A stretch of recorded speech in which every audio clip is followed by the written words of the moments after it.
Yeah, late at night, and there's just a little bit of skip coming in.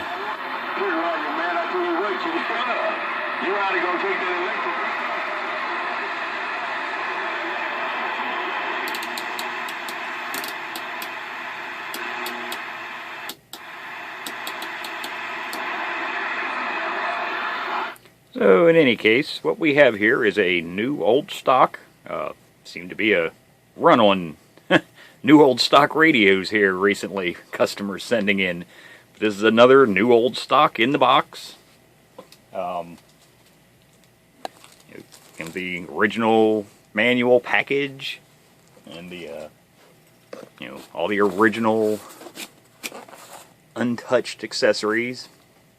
Mic and the 12-volt power cord, but it's in really nice condition. Did take me a while to actually get the top cover cleaned up because it had they have the styrofoam blocks that hold wrap around it to protect it during shipping, and yeah, it's been in styrofoam packing since the late CAM 89. That was late 76, early 77, somewhere around there.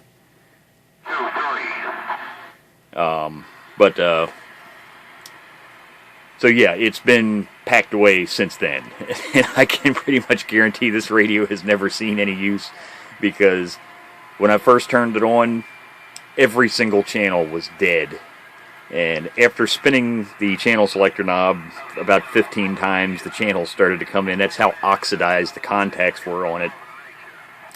They were just completely making no contact whatsoever. So, this is as clean a Cobra CAM 89 as you are ever going to see, because it is brand new. Like I said, and the cover was rather sticky too. Man, when I first took this thing out, that kind of, I don't know, I guess it was a shiny stuff they stuck on them when they were brand new, which was probably fine for the first decade or two, but yeah, after, 40 years, you might as well say, yeah, that stuff starts to, it's like having, dunking your hand in sugar water, really sticky, and that's part of the problem. That's part of why all that styrofoam packing material sticks to it. But, so like I say, it's in excellent working condition. The only thing the customer wanted done to this was the electrolytic capacitors replaced, which are all right over here. Not a lot of them in there, but oh my god, are they ever a pain in the butt. About half of them are a pain in the neck to replace, even though it doesn't have many. This is an AM only, 23 channel radio. I know a lot of people are probably thinking, wow, well, what the hell good is it having a 23 channel AM only radio? Well, if you live around where I live at, if you don't do sideband, this radio would be perfect for a local, because the local channels around here, if you want to talk to the truckers, channel 19. But in the evenings, we have two local groups, depending, I'm kind of sitting in the middle of them, but, channel 12 and 17, so this radio is perfect. In this area, you'd need 12, 17, and maybe 19, and that's it. So, I mean, this radio is just as, serves just as much purpose today as it did back in the day. There's a dust bunny. Keep all them nefarious little dust bunnies off this thing. But, so, it's a really good working radio, receives well, has very good transmit power and modulation. Now, I do have all of the cover screws out. I didn't put them back in yet, because I wanted to take the top cover off so you can actually see the inside.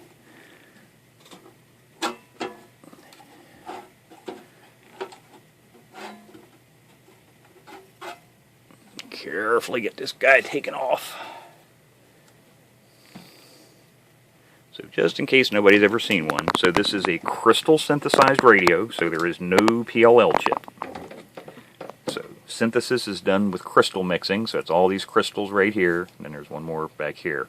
But so there's your crystal mixing, and then it's just a rotary switch here that selects crystals to mix together.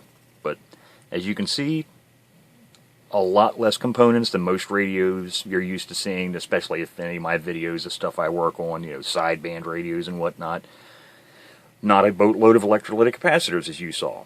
But pretty much all of the ones in this area right here are an absolute nightmare to get to. Not from the top side, it's what's on the bottom side. every wire that goes to almost every control in the front, they all bundle together and they all kind of meet right in this area. So you've got, what is it, 6 or 8 coax cables and a bunch of other wires all come in here for the ANL, the CBPA switch, the volume. It just, everything seems to run in the bottom side here. And of course, that's where most of the damn capacitors in this radio are. They're all in this area right here. So yeah, it's, don't be surprised if you ever work on one of these. You're singing the praises of some engineer, because a lot of those coax cable ground wires solder right to where the negative leads on a lot of these capacitors are. Like these, these two right here are an absolute disaster to get out. But other than that, it's fairly straightforward. The only thing I have left to do now is reseal the transformers that I broke the wax seal on when I did the transmit alignment. I did not have to, this one I did not have to touch. That's the 54 megahertz trap circuit coil.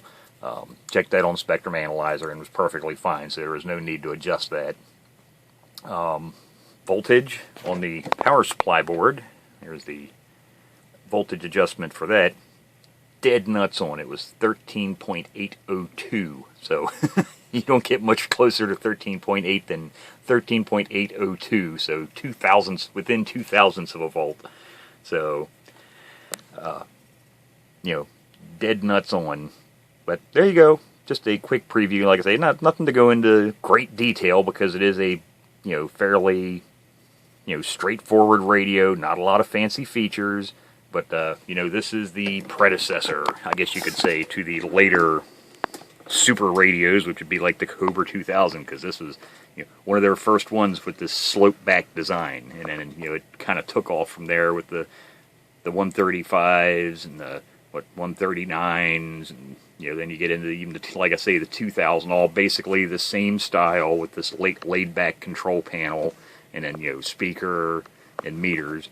But so there you go. Just wanted to do a quickie preview of it. The Cobra CAM 89.